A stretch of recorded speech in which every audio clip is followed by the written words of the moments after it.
مغمى عليها بجسد النحيل المتشنج جيء بضحى إلى بيت الراقي الشرقي صدفة لحظات بعد وصول فريق البرنامج.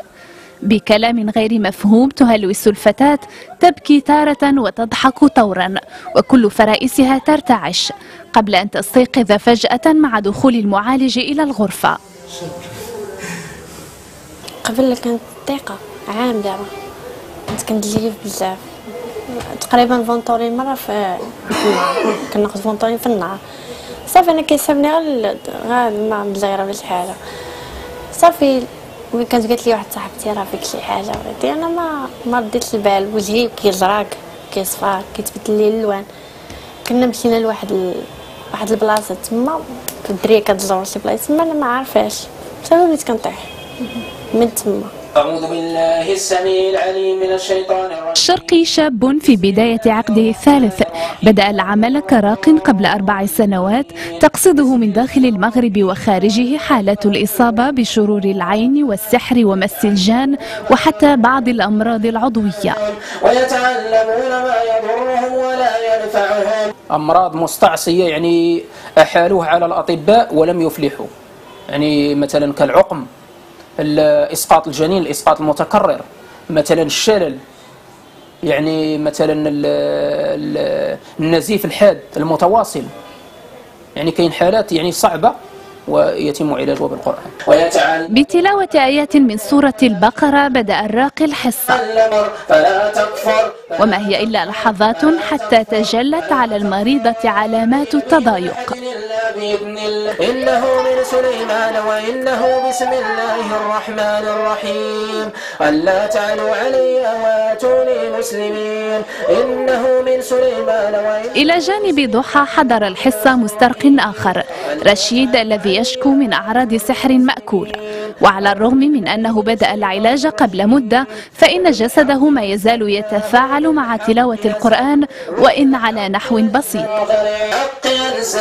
نعود إلى حالة ضحى. دقائق بعد من تلاوة آيات إبطال السحر واستخدام مياه مقري عليها، نطقت الفتاة وبصوت غريب مطالبة الفقيه بالكف عن القراءة لتبدأ فصول مناظرة بين المعالج وبين الجنية ميرا.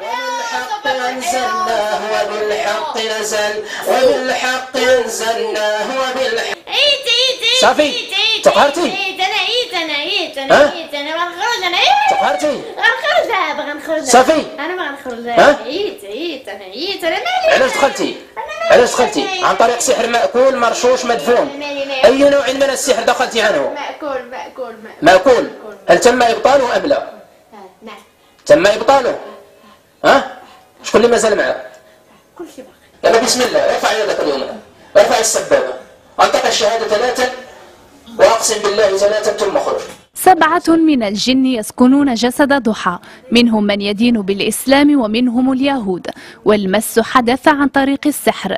معطيات استخلصها الفقيه من حديثه مع ميرا أول من غادر، بعد أن أجبرها الشرقي على تلاوة الشهادتين 3 والقسم 3 بعدم العودة مرة ثانية. وعلى مرأى ومسمع من والديها وأقاربها وصل الراقي جلسة صرع الجن الذي يسكن جسد ضحى واحدا تلو الآخر.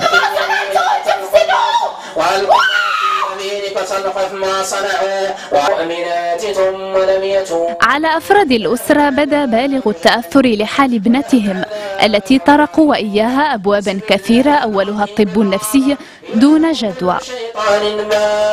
يا رب تشافي الدريه ونكونوا حنايا مرتاح، ترتاح امها ويرتاح الاب ديالها وخوتها صغار. انت الا شتي بغات تبداي تبكي، الا شتي جداها وخوتها صغار. وبعض المرات الا الفطور ما كنمشي للسطح وكنبقى نضرب في الكارو، باغي نقطع الكارو وليت كنبقى نضرب 3 الكوار و4.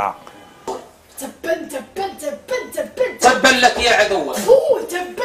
كلما نضجت جلودهم بدلناهم جلودا. سأتحداك بإذن الله. بإذن الله. ثانية. الحصة استغرقت نحو ساعتين. في نهايتها استعادت ضحى وعيها بالكامل. الراقي جزم أنه قطع أشواطا مهمة في تخليص هذا الجسد الآدمي من مس الجان، لكن المريضة ما تزال في حاجة لحصص أخرى حتى يتم شفاؤها وتحصن ضد انتكاسة محتملة. خاصة تداوم على زيت الزيتون، ويعني تدوش بماء الرقية وتعود الجلسة. يعني هذا في حديث ديال الرسول صلى الله عليه وسلم: كلوا الزيت وادهنوا به فإنه من شجرة مباركة. أن دابا ملي كتحضر الجلسة هي وكنمشي أنا، يقدر مثلا شي جني يرجع إلا ما كانتش هي محصنة مثلا الصلاة الأذكار مثلا قراءة سورة البقرة، ممكن كيلقاو الباب مفتوح يرجعوا ثاني. قد دخل الإسلام طاعة الله ورسوله. ما ندخلش الإسلام. لا إكراه في الدين. واش أنا قلت تدخل اليهودية؟ لا إكراه في الدين. أنا من اليهودية ما ندخلش الإسلام. يلا. لكم دينكم ولي دين. يلا. تبزز عليا أنا شي حاجة أنا ما باغاهاش. أي نوع من السحر دخلتي عنه؟ شي شغلك أنا أي نوع من السحر؟ أنا هي اللي درت ليها التوكال، أنا هي اللي دفنت ليها في القبر، أنا هي اللي درت ليها كل شيء وما غنتفارقش معاها. اسمعي جيدا. تتسطى. اسمعي جيدا، لن تقدري بإذن الله. إن شاء الله. فالله أقوى منك. 5 سنين وأنا معاها. 5 سنوات. 5 سنين وأنا معاها. 5 سنوات. غادرنا المكان ولم تغادرنا الأسئلة. بالصوت والصورة نقلنا ما عشناه وما تعيشه أسرة مكلومة تتوسل بكلام الله لعلاج قضاء من الله. فخرج منها